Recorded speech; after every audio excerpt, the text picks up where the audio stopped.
नमस्कार मित्रों। आज मैं बात करूंगा मकर संक्रांति को लेकर के। मकर संक्रांति का इतना महत्व क्यों है? क्या है इस मकर संक्रांति की महिमा? तो आप सब जानते हैं कि एक वर्ष में 12 महीना होता है और प्रत्येक महीना सूरज की संक्रांति होती है। लेकिन 12 संक्रांति में यह मकर संक्रांति का इतनी महिमा क्यों है? तो यह मकर संक्रांति भारत के सभी राज्यों में मनाया जाता है। यहां तक कि जो पड़ोसी देश हैं वहां भी मकर संक्रांति मनाया जाता है। तो मकर संक्रांति जो सूर्य जब एक राशि से दूसरे राशि में जब प्रवेश करते हैं तो वह प्रवेश करने की जो गति होती है उसी गति को संक्रांति बोलते हैं। वैसे भारत के सभी राज्य में मकर संक्रांति जो मनाया जाता है वह अलग अलग नाम से मनाया जाता है और शास्त्र में भी मकर संक्रांति से जुड़ी हुई बहुत सारी कथाएं हैं। आपको मैं एक कथा सुना रहा हूं। एक बार की बात है, भगवान सूर्य की जो दूसरी पत्नी छाया और पुत्र शनि के अभिशाप के कारण भगवान सूर्य को कुष्ठ रोग हो गया और बहुत प्रयास के बाद में कुष्ठ रोग जब ठीक नहीं हुआ तो भगवान सूर्य के जो और एक पुत्र जो यमराज हैं, तो यमराज के प्रयास से भगवान सूर्य का कुष्ठ रोग ठीक हुआ। लेकिन भगवान सूर्य को जब कुष्ठ रोग हो गया उस दिन से भगवान सूर्य की दूसरी पत्नी जो छाया और पुत्र जो शनि थे वह दोनों देवता निर्धन होने लगे। तो भगवान सूर्य इधर कुष्ठ रोग से पीड़ित हो गए और उधर पत्नी और पुत्र जो शनि थे वह निर्धन हो गए। तो इन लोगों की निर्धनता बहुत प्रयास करने के बाद भी ठीक नहीं हो रहा था। तो इन लोगों के मन में एक सुझाव आया कि हम लोग क्यों नहीं अपने जो पिता हैं उनकी पूजा करें। तो शनि और दूसरी पत्नी जो छाया थी दोनों मिलकर के भगवान सूर्य की पूजा किए और भगवान सूर्य को अर्घ्य दिए। तो पत्नी छाया और पुत्र शनि के पूजा करने से भगवान सूर्य प्रसन्न हुए और उस दिन से इन दोनों की निर्धनता दूर हुई। तो यह एक कथा है।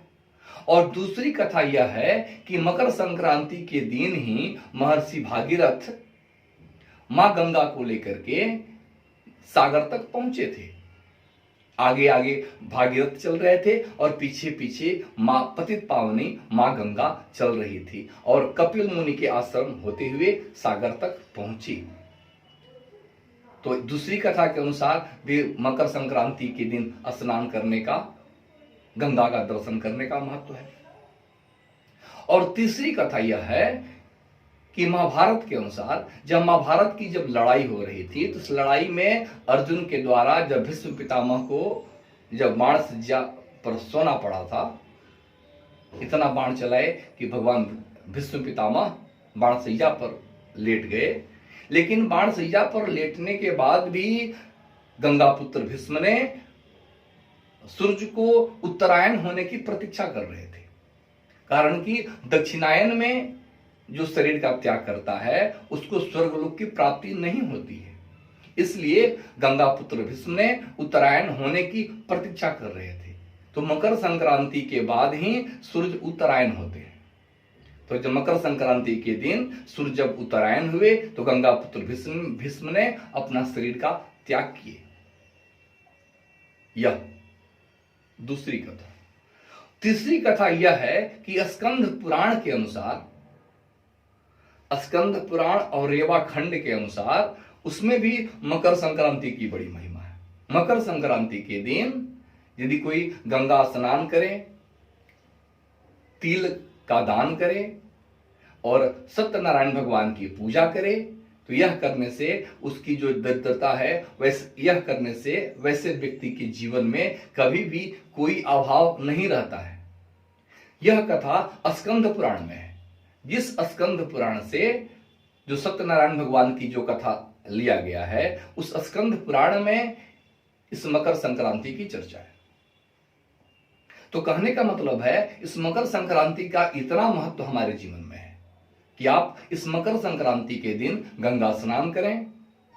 गंगा स्नान करने के बाद में तिल का दान करें, कंबल का दान करें, संभव होता है तो गौ का दान करें। ऐसा करने से आपके जीवन में कभी भी किसी भी प्रकार का कोई अभाव नहीं होगा। यहां तक कि एक वैज्ञानिक कारण मैं बता रहा हूं आपको, यदि ठंड के समय में यदि आप तिल का सेवन करते हैं तो तिल बहुत गर्म होता है। तो यदि मकर संक्रांति का जब सूर्य होते हैं उस समय में सूर्य गर्मी एकदम खत्म, ना मात्र की गर्मी रहती है, ठंडी बहुत ज्यादा रहता है। तो यदि तिल खाते हैं, तिल का सेवन करते हैं, तो तिल का सेवन करने से आपके शरीर में गर्मी रहेगा, जिससे आपका शरीर भी स्वस्थ रहेगा। तो एक और बातें हैं, इसलिए मकर संक्रांति के दिन आप जरूर से गंगा स्नान करें, तिल का दान करें, कंबल का दान करें और तिल खुद भी खाएं। तिल खाने से रोगों का नाश होता है। तिल खाने से शरीर में का जो सर का जो बाल है वो बाल भी काला और मजबूत रहता है और आपका जीवन में कभी भी कोई दरिद्रता या कभी भी कोई अभाव नहीं होता है। जय गंगा मैया।